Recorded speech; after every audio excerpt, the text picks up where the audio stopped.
Hey, parent friends, do you ever wonder if love is overrated?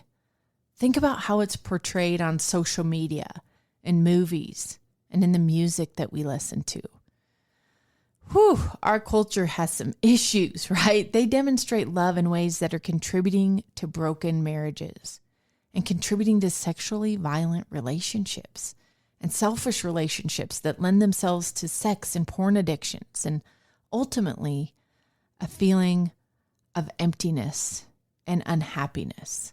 So I think it makes sense that we get desensitized to the word love or become kind of disenchanted with the word because it's just so overused and definitely misrepresented.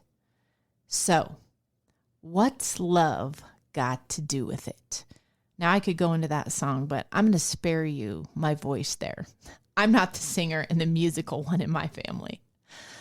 As parents, we want our kids to know how to love us, to love their siblings, of course, to love their friends, and then to love a future spouse.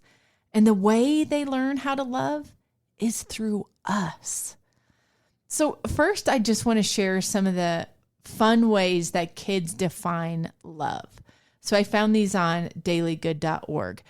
They asked the question, what does love mean to 4 through 8-year-olds? And here are their responses.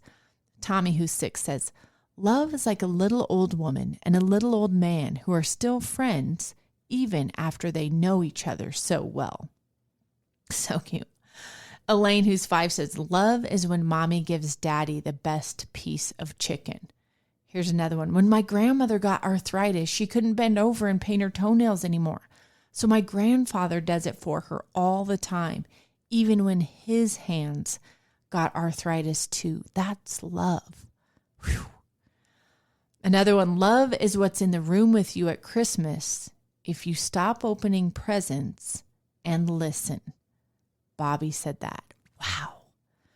If you want to learn to love better, you should start with a friend who you hate. That was Nika, age 6. Whoa, are you kidding me? We need a few more Nikas on this planet. She's so right. And Karen, who's 7, says, when you love somebody, your eyelashes go up and down and little stars come out of you. What an image. It's so sweet. Love is when mommy sees daddy on the toilet and she doesn't think it's gross. Oh, Mark, that's classic. He's 6. Jessica says, you really shouldn't say I love you unless you mean it. But if you mean it, you should say it a lot because people forget. And here's my favorite one. So there's an author and lecturer. His name is Leo Buscaglia. And he talked about a contest that he was asked to judge. And the purpose of the contest was to find the most caring and loving child. And the winner was a little 4-year-old boy whose next door neighbor was an elderly gentleman whose wife had recently died. And he noticed the man crying on his back patio, and the little boy went into the old gentleman's yard and climbed up onto his lap and just sat there. And his mother was watching. And his mother asked him when he came back across the yard, and she said, what did you say to the neighbor? And the little boy said, nothing. I just helped him cry. Wow, that 4-year-old gets it. He put his own needs aside to simply be with his neighbor who is grieving. So let's take a deeper dive. What is love truly? If we go by the dictionary definition, it's a profoundly tender, passionate affection for another person, a feeling of warm personal attachment or deep affection, as for a child, parent, or friend. As a counselor for over 20 years working with couples, I can't tell you how many times I've asked a married couple, do you love each other? And here's their response. There just isn't that spark anymore. The feelings are gone. Marital commitment is more than just sparks, friends. If our love is only based on a feeling, we'll be very disappointed. And so will our kids. So love is not a feeling. No, love, true love, is the daily act of dying to oneself.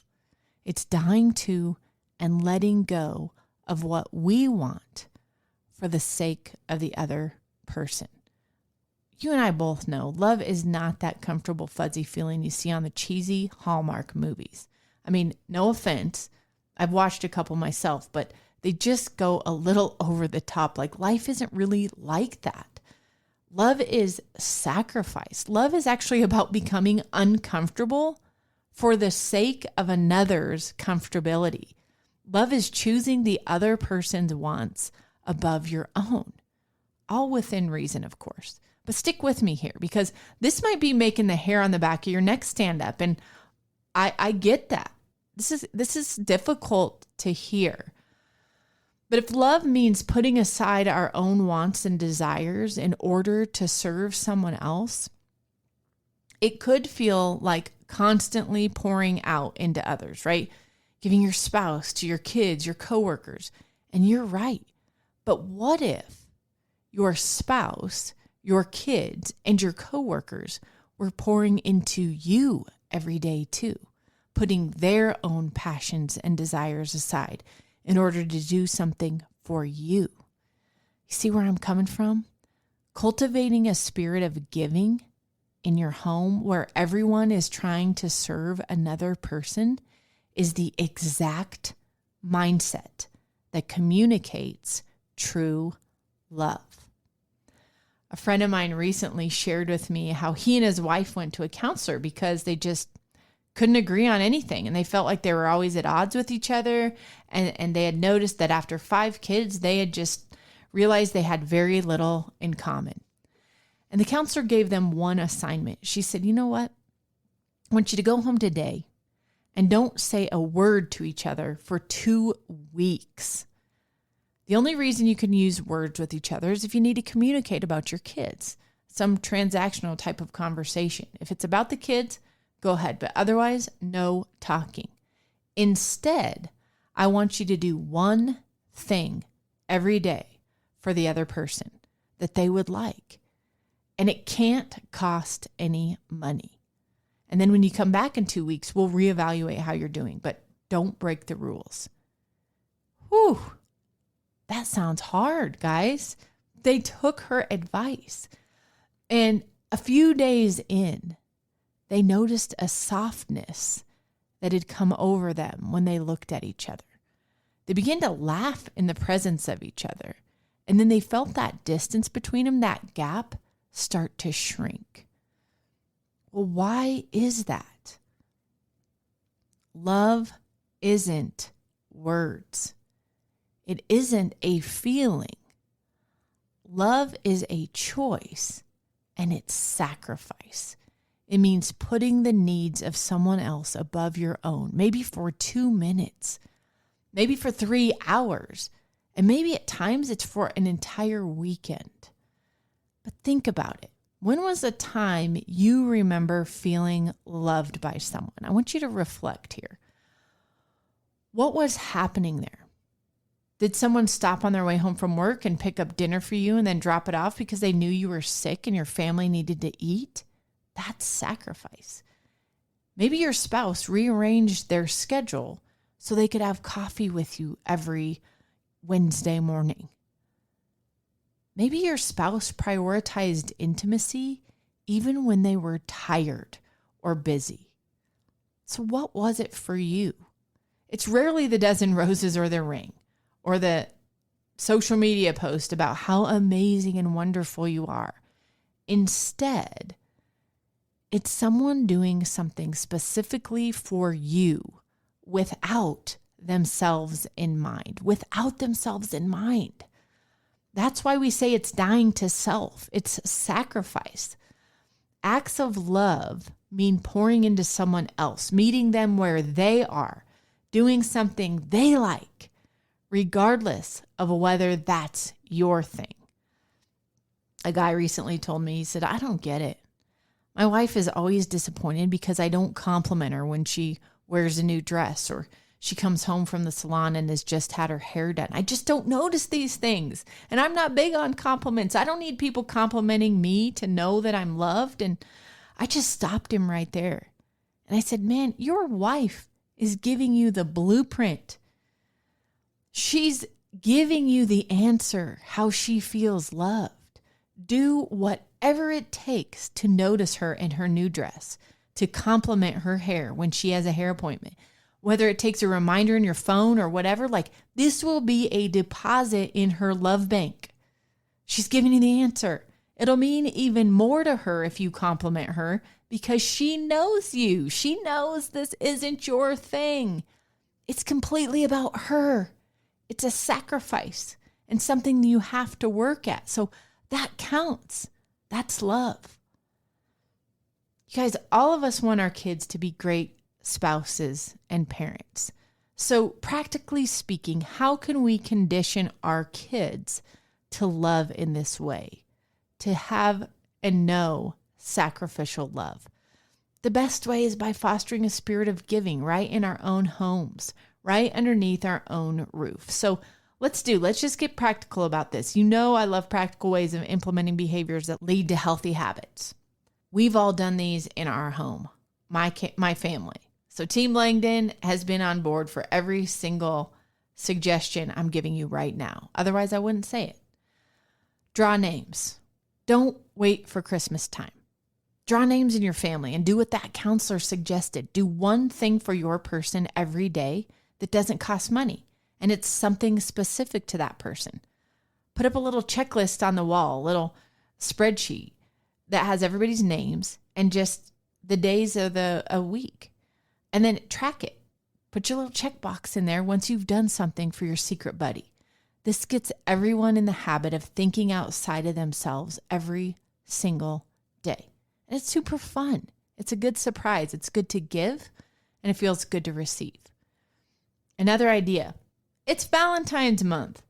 Get the construction paper out or even some printer paper. Cut out a couple hearts and then give somebody in your home what we call a heart attack. Okay. On each heart, paper heart, write a compliment that is specific to the person. And then put it on that heart and tape it to their bedroom door. And then add more every day. So over the course of the month, the 30 days, whatever, they see more and more specific compliments on their door. It's so generous. It's a beautiful act of love. Here's another idea. Schedule 15 minutes a day for one-on-one time with each child. We do this at our house. Lincoln loves to ride the hoverboard, so I'll go watch him do his little hoverboard obstacle course in our unfinished basement, okay? He loves it. He loves to show me what he's set up and done, and so I spend that time with him. Our oldest son, Parker, he has his favorite shows. So we'll watch his show together and then visit about it. Now, that's not every day. I don't have 30 or an hour, 30 minutes or an hour every single night, but that's something that I can do with him. That is something he enjoys, whether I like it or not. And then with my daughter, we'll have special time after her gymnastics, and it's just she and I. So we may paint our toenails or do something where we can communicate and have one-on-one time together. Here's another one. Make intentional time for your spouse. You know what they like. Maybe it's quality time, an hour of coffee every Wednesday to talk instead of do what you would normally do during that hour on Wednesday. Intimacy. What about intimacy? We had a member in our parent community who took time out to write me a personal message and say, Jordan, give everybody this advice. She said, the best thing my husband and I ever did that improved our marriage, we had young kids, 3 young kids. She said, is we decided to schedule intimacy. They put it on their calendar in code, of course, so that their kids didn't know what that meant, but they planned for it. She said, man, knowing when it was going to happen really helped me get in the frame of mind to be fully present. And then after months of being consistent with this, she noticed that it led to more spontaneous intimacy. What an act of love. Committing to an act of connection and union with your spouse and following through without excuses, without saying, oh, I'm so tired though. No, it's saying, you know what? This is important to us. We schedule this. And yes, I'm tired, or yes, I'm busy, or yes, I'm distracted. But this is an act of love.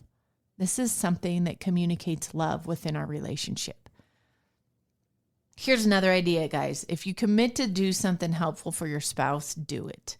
Don't be that person that's like, you know what, babe? I'm going to start, getting up every morning and cleaning up the kitchen for you. So that's not an issue for you. And then never clean up the kitchen. Like, that's a tease, right? I don't want to say don't say it at all and don't commit, but choose your words.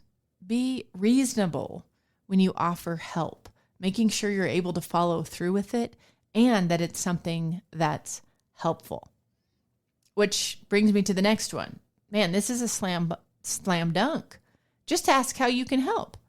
Ask your spouse, ask your kids. They'll give you an open lane to make a slam dunk. Don't argue with them when they tell you what would be helpful.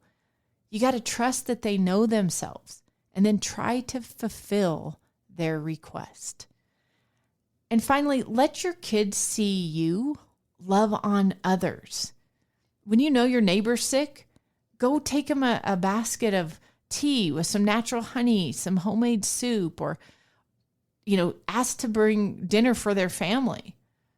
And bring your kids along with you. You don't even need to tell them, this is an act of generosity. We're trying to love on our neighbor. No, just go do the thing and bring your kid with you. When they get used to accompanying you when you're doing things for others, they want to do it too. It's a domino effect and it's beautiful because we are our best when we are serving others. When we are making acts of sacrificial love towards others, we are the best version of ourselves. Absolutely 100%. So parents, listen, your kid might not be number one in their class or drive the most fancy car or whatever, but listen, if they're conditioned to love, to truly serve others, they're going to be successful in whatever they do. Because life is about relationships. Everything we do includes a relationship. And if your kids are equipped to see a need and then fill that need and do this on autopilot, they're going to be full of joy. Loving is serving, and serving is fulfilling. And when we feel fulfilled, we're able to access that deep joy.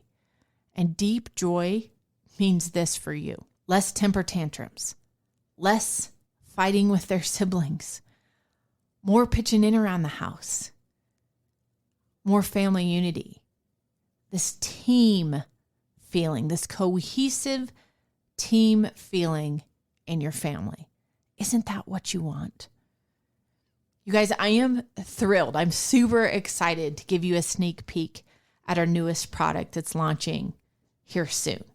We've got this awesome guided journal for kids coming out, and you got to see it. It's titled The Best Me I Can Be.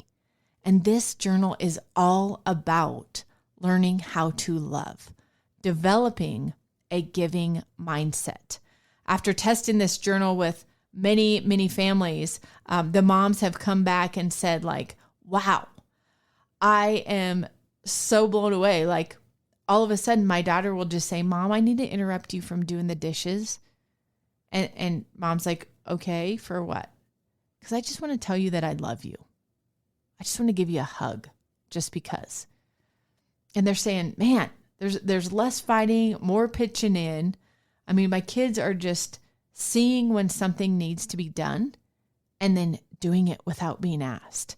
That's right, because we built in little secret missions for the kids to do an act of generosity, to put on that giving mindset and go out into their family, into the home, and find ways they can be helpers, happy little helpers. So we're super excited to share this with you.